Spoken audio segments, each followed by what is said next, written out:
deal that Mr Cameron has got is legally watertight or not. Isn't the truth that the European Court of Justice wouldn't weigh in and go against a decision that's been signed off by 28 political leaders?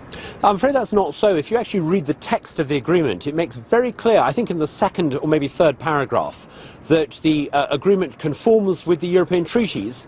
It then goes on to explain how the European Court will, of course, adjudicate in any dispute. So, in effect, we've got a piece of paper that says, yes, Mr Cameron's got this new deal, but the European institutions are in charge, and, guess which way they tend to rule. Michael Gove also talked today about immigration. He was making the broad point about sovereignty, about being in control of your country's own destiny, really. He said he doesn't have a problem with the numbers of people coming to this country. It's about the type of people who are coming, the skills that we need. Look, no one that I know wants to close the borders, but we want to control our borders.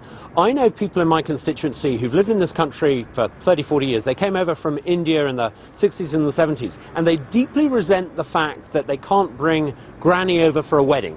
And yet at the same time, we get people who are allowed into this country from Eastern Europe who've got no connection with this country. If we were to leave the European Union and take back control, we could have an Australian points-based system that would be fair to everyone. But there would be an issue with numbers. You would presumably reduce the numbers coming to this country from the EU. I think that would happen, but look, I tend to be pretty liberal about these things. I tend to recognise that actually a great city like London is great because it brings the brightest and the best from around the planet.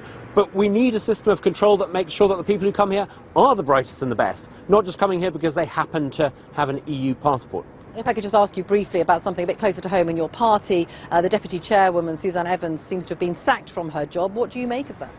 I'm a little disappointed to learn that she's no longer deputy chairman, but look, I work very closely with Suzanne. The great news is she's got a key role here, head of communications for UKIP's parliamentary team. We're going to be hearing and seeing a lot more of her. She's got a great contribution to make, not just to UKIP, but in the referendum. We've got 120 days left. We need all the voices we can get, and hers is a key one. Okay, Carswell, thank you very much. You didn't frankly have the balls to put country before party.